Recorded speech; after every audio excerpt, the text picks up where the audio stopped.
শেখ হাসিনা সহ অন্যদের বিচার অনুমতি নিয়ে ট্রাইব্যুনাল থেকে সরাসরি সম্প্রচার করা যাবে, জানালেন চিফ প্রসিকিউটর।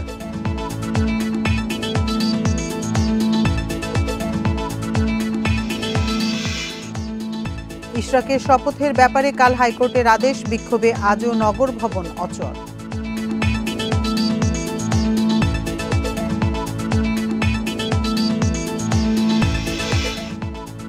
পরিকল্পিতভাবে নির্বাচন পেছানোর চেষ্টা, বিভাজনেরও চক্রান্ত হচ্ছে, অভিযোগ মির্জা ফখরুলের।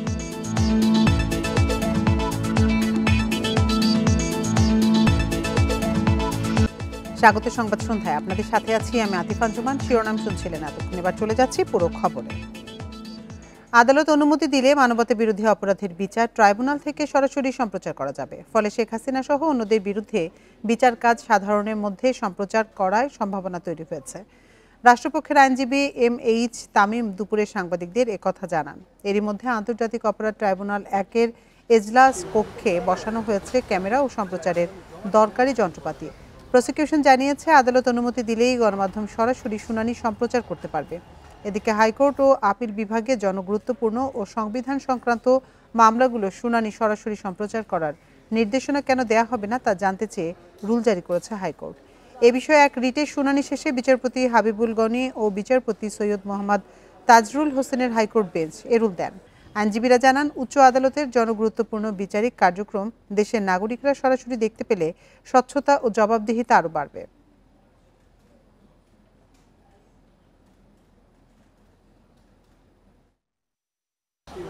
আন্তর্জাতিক অপরাধ ট্রাইব্যুনালে যে বিচার কার্য চলবে সেগুলোকে ট্রাইব্যুনালের অনুমতি সাপেক্ষে রেকর্ড করা যাবে এবং তা ব্রডকাস্ট করা যাবে সোশ্যাল মিডিয়াতে অথবা অন্য কোনো মাধ্যমে।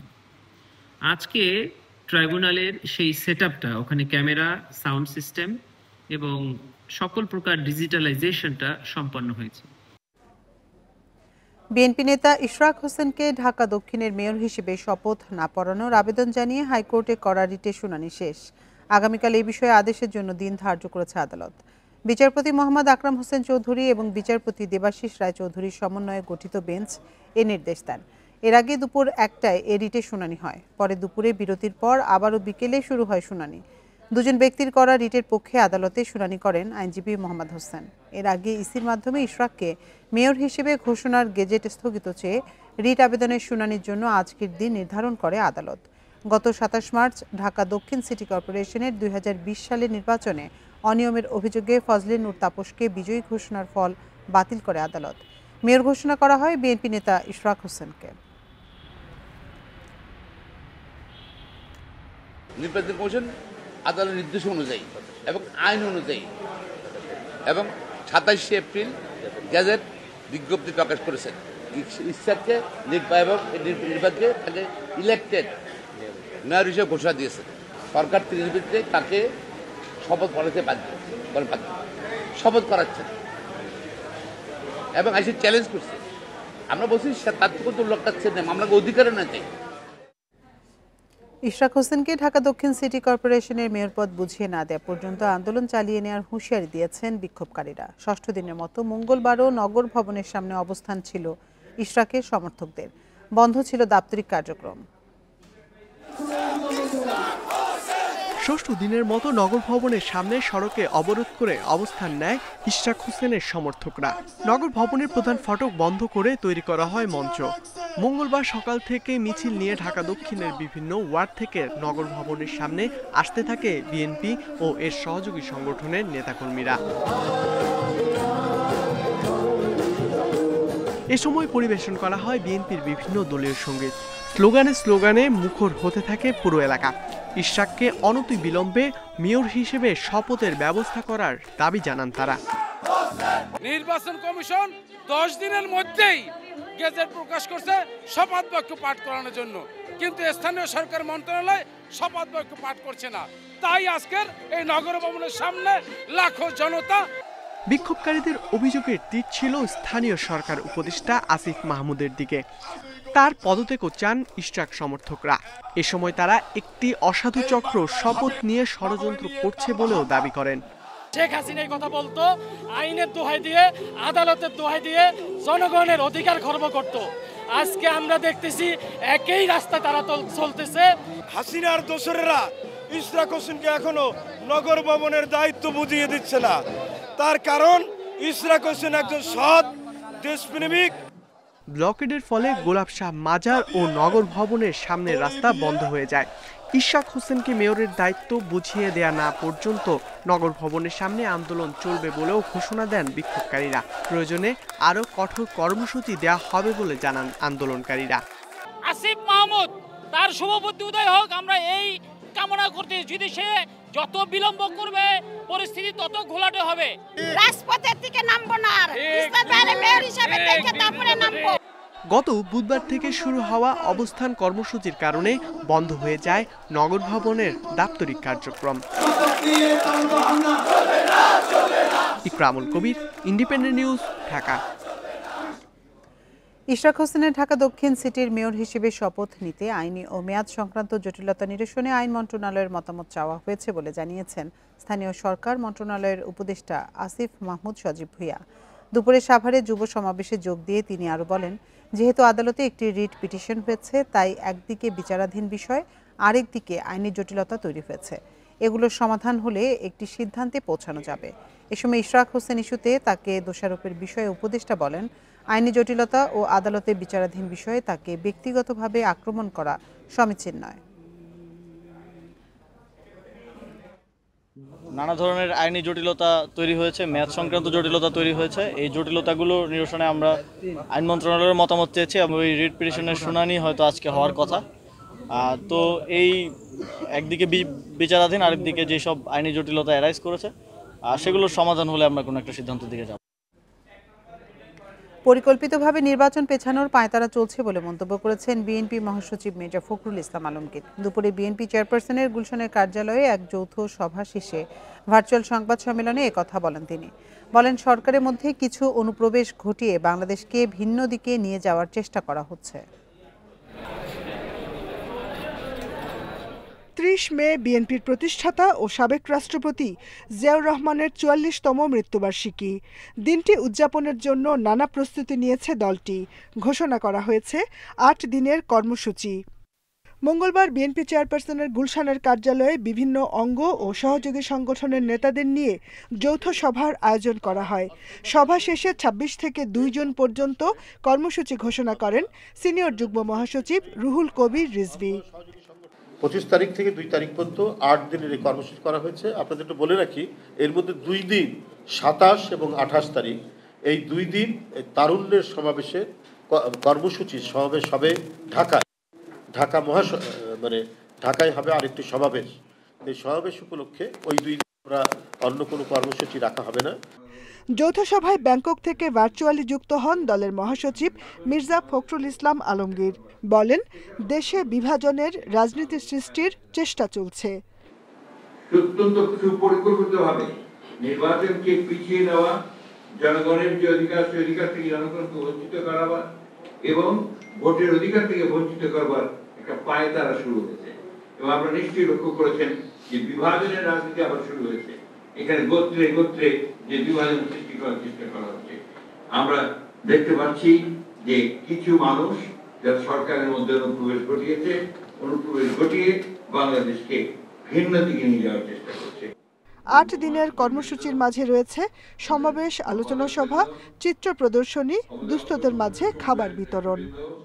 Jahanara Parvin, Independent News, Dhaka.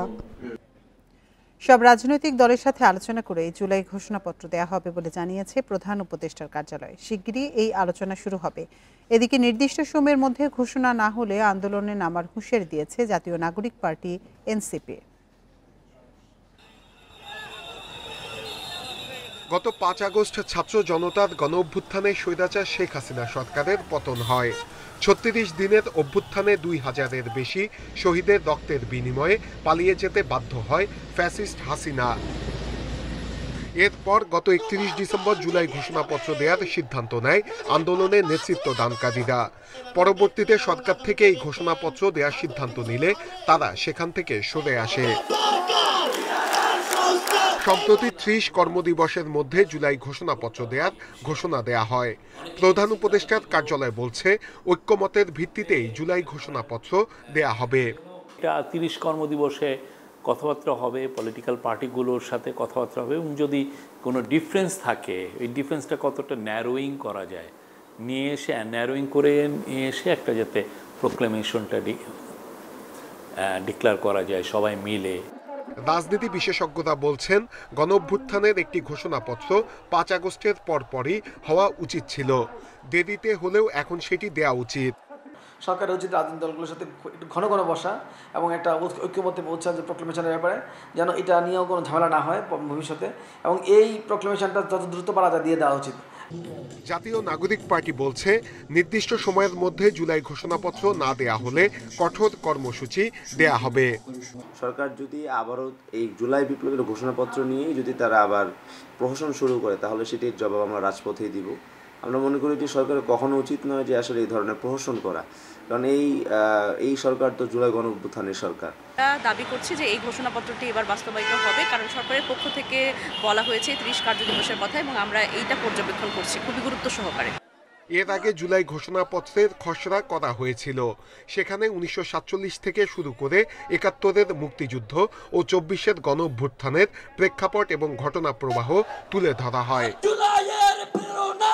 নূরে আলম, ইন্ডিপেন্ডেন্ট নিউজ, ঢাকা। আন্দোলনের মুখে 5 আগস্ট সেনানিবাসে আশ্রয় নেয়া 626 জনের তালিকা প্রকাশ ও সচিবালয়ে স্বৈরাচারের দোষর মুক্ত করতে আলটিমেটাম দিয়েছে জুলাই ঐক্য। মঙ্গলবার সকালে জাতীয় প্রেস ক্লাবে এক সংবাদ সম্মেলনে 31শে মের মধ্যে এ বিষয়ে পদক্ষেপ না নিলে কঠোর কর্মসূচির হুঁশিয়ারি দেন জোটের নেতারা। সংবাদ সম্মেলনে ক্ষমতাচ্যুত আওয়ামী লীগ সরকারের সহযোগী 44 জন সচিবের তালিকা প্রকাশ করে তাদের বাধ্যতামূলক অবসরে পাঠানোর দাবি জানায় জুলাই ঐক্য।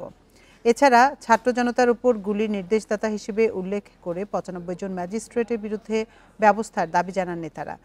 এই কর্মকর্তাদের তালিকা প্রধান উপদেষ্টা এবং জনপ্রশাসন সচিবের কাছে জমা দেওয়া হবে বলে জানান তারা। এছাড়া সিআরপিসির 132 ধারায় কর্মকর্তাদেরকে দেয়া সুরক্ষা বাতিল বা সংশোধনের দাবিও জানান তারা। আওয়ামী লীগ নিষিদ্ধের দাবিতে গত 6 মে বেশ কিছু সামাজিক ও রাজনৈতিক সংগঠন জুলাই ঐক্য নামের এই জোট গঠন করে। 31শে মের মধ্যে তালিকায় উল্লেখিত সন্ত্রাসী দল আওয়ামী লীগের সকল দোসরদের বাধ্যতামূলক অবসর দিতে হবে। 3 সরকারি কর্মদিবসের মধ্যে তদন্ত কমিটি গঠন করে দৃশ্যমান কাজের অগ্রগতি দেশের জনগণকে দেখাতে হবে। সময় হচ্ছে 3 সরকারি কর্মদিবস। গাজীপুরের কাশিমপুর কেন্দ্রীয় কারাগার থেকে জামিনে মুক্তি পেয়েছেন চিত্রনায়িকা নুসরাত ফারিয়া। জুলাই গণ অভ্যুত্থানে হত্যা চেষ্টার মামলায় কারাগারে পাঠানোর একদিনের মাথায় জামিন পেলেন তিনি। কারা কর্তৃপক্ষ জানায় দুপুরে নুসরাত ফারিয়ার জামিনের কাগজ কারাগারে পৌঁছায়। সেগুলো যাচাই বাছাই ও নতুন মামলায় আটকাদেশ না থাকায় বিকেল 3:30টার দিকে তাকে জেল থেকে মুক্তি দেওয়া হয়েছে। এর আগে সকালে ঢাকা মুখ্য মহানগর হাকিম মোস্তাফিজুর রহমান তার জামিন আবেদন মঞ্জুর করেন। জামিন শুনানিতে আইনজীবীরা জানান, মামলায় উল্লেখিত ঘটনার সময় নুসরাত দেশে ছিলেন না।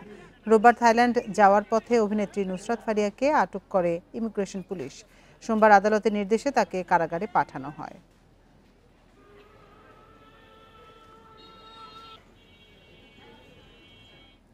স্টারলিংকের কারণে দেশের সার্বভৌমত্ব ও নিরাপত্তা বিঘ্নিত হবে না বলে নিশ্চিত করেছেন প্রধান উপদেষ্টার বিশেষ সহকারী ফয়েজ আহমেদ তৈয়ব। এই সংক্রান্ত আইনও পরিবর্তন করা হচ্ছে বলে জানান তিনি। সকাল থেকে দেশে স্যাটেলাইট ভিত্তিক ইন্টারনেট স্টারলিংকের যাত্রা শুরুর পর দুপুরে ফরেন সার্ভিস একাডেমিতে সংবাদ সম্মেলনে এসব তথ্য তুলে ধরা হয়।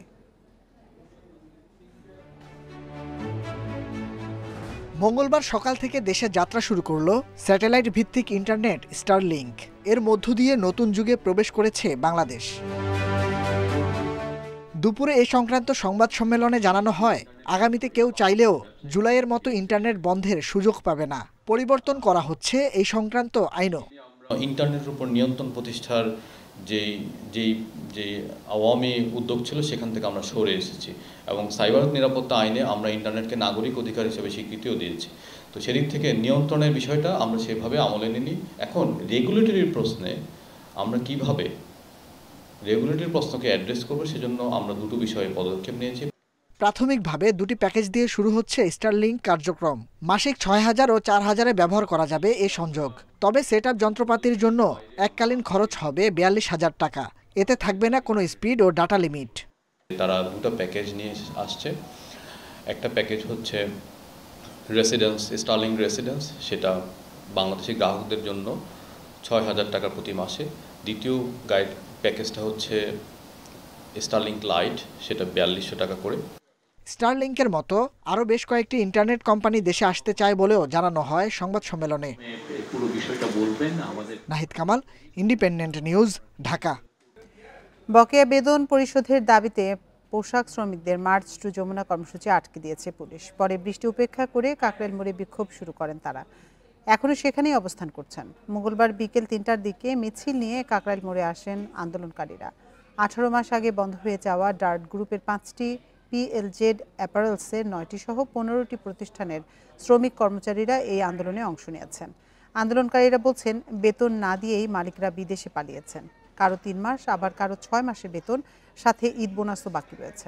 এর আগে প্রায় 9 দিন শ্রম ভবনের সামনে অবস্থান করলেও কেউ তাদের খোঁজ নেয়নি বলে অভিযোগ শ্রমিকদের। বকেয়া বেতন পাই না, আমাদের মজুরির টাকা আমরা নিতে আসছি। আমরা তো ওই যে ভিক্ষা চাই নাই, আমাদের যা টাকা আমরা তাই নিতে আসছি। পুলিশ অতর্কিত হামলা করে লাঠিচার্জ করে প্রায় আমাদের 30-35 জন শ্রমিক হাসপাতালে ভর্তি হয় এবং আমাদের সাথে কিছু ছাত্র বাইরে ছিল, তারাও আহত হয়। আমরা কি দেশের নাগরিক না? আমরা কি দেশের কেউ না? আমাদেরকে দরকার নাই সরকারের।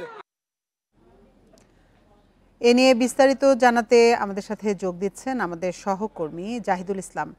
জাহিদুল, বৃষ্টি উপেক্ষা করেও শ্রমিকরা সেখানে অবস্থান নিয়েছেন। এই মুহূর্তে কাকরাইল মোড়ে পরিস্থিতি কেমন দেখছেন? আশপাশের সড়কের পরিস্থিতি কেমন দেখছেন আপনি?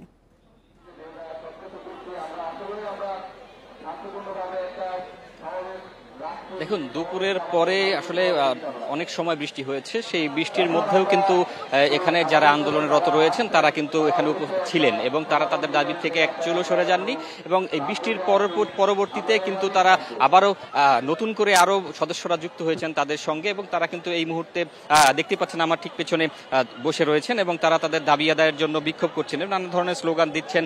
তাদের দাবি আদায়ের যেন হয়ে যায় এবং সরকারের পক্ষ থেকে একটি যেন সুন্দর সুনির্দিষ্ট একটি দিনক্ষণ বলা হয় যে এই দিনে তাদেরকে তাদের যেই পাওনা আছে সেগুলো পরিশোধ করে দেয়া হবে এবং সেই উদ্দেশ্যে তারা কিন্তু এখনো বসে রয়েছেন। তারা আশা করছেন যে সরকারের পক্ষ থেকে একটি প্রতিনিধি দল আসবে এবং তারা তাদেরকে সেই সমস্যা যে রয়েছে সেগুলো সমাধানের জন্য তাদের সঙ্গে কথা বলবেন। আমরা কিছুক্ষণ আগে দেখেছি তাদের আন্দোলনকারীদের পক্ষ থেকে একটি প্রতিনিধি দল কিন্তু প্রধান উপদেষ্টার দপ্তরে গিয়েছিলেন এবং তারা সেখানে নানা রকম আলোচনা করেছেন তাদের যে দাবিগুলো রয়েছে সেই দাবিগুলোর বিষয়ে। এবং সেখান থেকে তারা যখন ফিরে এসেছেন তখন আমরা জানতে চেয়েছি আসলে যে ভিতরে তাদের কি আলোচনা হয়েছে এবং কোনো সমস্যার সমাধান হয়েছে কিনা। তবে তারা জানিয়েছেন যে আসলে সমস্যার কোনো সমাধান হয়নি। তাদের কি ধরনের সমস্যা রয়েছে, তাদের কিরকম পাওনা রয়েছে সেই বিষয়গুলো তারা প্রধান উপদেষ্টাকে জানানোর জন্য সেখানে গিয়েছিলেন। তবে তারা প্রধান উপদেষ্টাকে সেখানে পাননি। প্রধান উপদেষ্টার APS-কে পেয়েছেন, তার সঙ্গে তারা কথা বলেছেন এবং তাদের যে সমস্যাগুলো রয়েছে সেগুলো সম্পর্কে তার কাছে অবহিত করেছেন তাকে। এবং সেখানে বলা হয়েছে যে আপনাদের আন্দোলন থেকে এই আন্দোলন যেন পুরো তুলে নেওয়া হয় এবং সরকার সর্বোচ্চ চেষ্টা করবে যেন এই তাদের দাবিটি আদায় করে নিতে। এবং শেষ পর্যন্ত আমরা কিন্তু এখন পর্যন্ত দেখছি যে তাদের দাবির বিষয়ে সরকারের পক্ষ থেকে এখনো তাদেরকে কিছু জানানো হয়নি এবং ভিতরে আমরা শুনেছি কিছুক্ষণ আগে একটি সরকারের পক্ষ থেকে একটি দল এসেছে, কিন্তু সেই দলের পক্ষ থেকে এখন পর্যন্ত কিছু জানানো হয়নি। আর জানেন যে প্রায় তাদের কিন্তু এখন পর্যন্ত পাওনা রয়েছে প্রায় 54 কোটি টাকা এবং সেই 54 কোটি টাকার এখানে যারা 15টি প্রতিষ্ঠান রয়েছে বিভিন্ন গ্রুপের, সেই 15টি প্রতিষ্ঠান কিন্তু তাদের পাওনা যে রয়েছে সেগুলো পরিশোধ করেনি। পরিশোধ না করে কিন্তু মালিক যারা রয়েছেন তারা কিন্তু দেশের বাইরে রয়েছেন এবং তারা দাবি করছেন যে যাদের এই কোম্পানিগুলো তারা যেহেতু দেশের বাইরে রয়েছেন তাদের যে সম্পদ রয়েছে সেই সম্পদ বাজেয়াপ্ত করে সরকার যেন তাদের দাবি তাদের যে পাওনা রয়েছে সেগুলো পরিশোধ করে দেন, এটাই চাচ্ছেন তারা আসলে। রাজধানী কাকরাইল মোড় থেকে জানাচ্ছিলেন সহকর্মী জাহিদুল ইসলাম।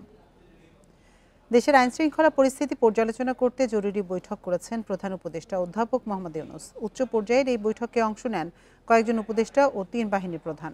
মঙ্গলবার রাষ্ট্রীয় অতিথি ভবন যমুনায় অনুষ্ঠিত বৈঠকে রাজধানী ঢাকা ও ঢাকার বাইরের আইনশৃঙ্খলা পরিস্থিতি নিয়ে আলোচনা হয়। প্রধান উপদেষ্টার প্রেস উইং জানায়, প্রধান উপদেষ্টা আইনশৃঙ্খলা পরিস্থিতি স্থিতিশীল রাখার উপর গুরুত্ব আরোপ করেছেন। সরকারের নিরাপত্তা বাহিনীর প্রশংসা করে প্রধান উপদেষ্টা সবাইকে আরও সতর্কতার সাথে আইনশৃঙ্খলা পরিস্থিতি নিয়ন্ত্রণের নির্দেশনা দেন। সভায় স্বরাষ্ট্র, পররাষ্ট্র ও জাতীয় নিরাপত্তা উপদেষ্টা এবং সেনা, নৌ ও বিমান বাহিনীর প্রধানরা উপস্থিত ছিলেন।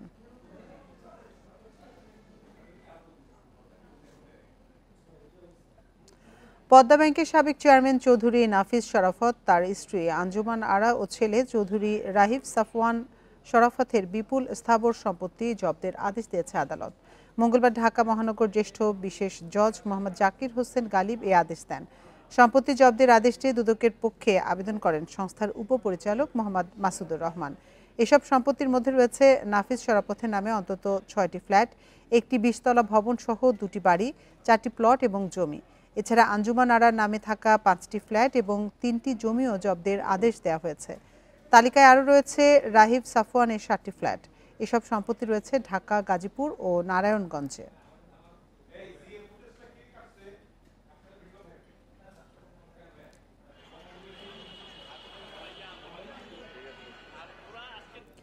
নাটোরে লালপুরে গাছ থেকে আম পাড়াকে কেন্দ্র করে বিএনপির দুপক্ষের মধ্যে হাতাহাতি, গুলিবর্ষণ ও মোটরসাইকেল ভাঙচুরের ঘটনা ঘটেছে। দুপুরে উপজেলার দুরদুরিয়া ইউনিয়নের নওপাড়া গ্রামে ঘটনা ঘটে। পুলিশ জানায়, সেবা আশ্রমের গাছ থেকে আম পাড়তে বিএনপির সহ দপ্তর সম্পাদক তাইফুল ইসলাম টিপুর সমর্থকরা বাগানে যায়। এ সময় লালপুর উপজেলা বিএনপির সাবেক আহ্বায়ক ইয়াসির আরশাদ রাজনের সমর্থকরা তাদের বাধা দেয়। এক পর্যায়ে এক গ্রুপ আরেক গ্রুপের উপর হামলা চালায়। এই ঘটনাকে কেন্দ্র করে মিল্টন সহ তার সমর্থকদের 2টি মোটরসাইকেল ভাঙচুর এবং এ সময় কয়েক রাউন্ড গুলি বর্ষণ করা হয়। পুলিশ খবর পেয়ে ঘটনাস্থল গেলেও কাউকে গ্রেপ্তার করেনি। আর এই ছিল সংবাদ সন্ধ্যার আজকের আয়োজনে। এতক্ষণ সাথে থাকার জন্য ধন্যবাদ সবাইকে।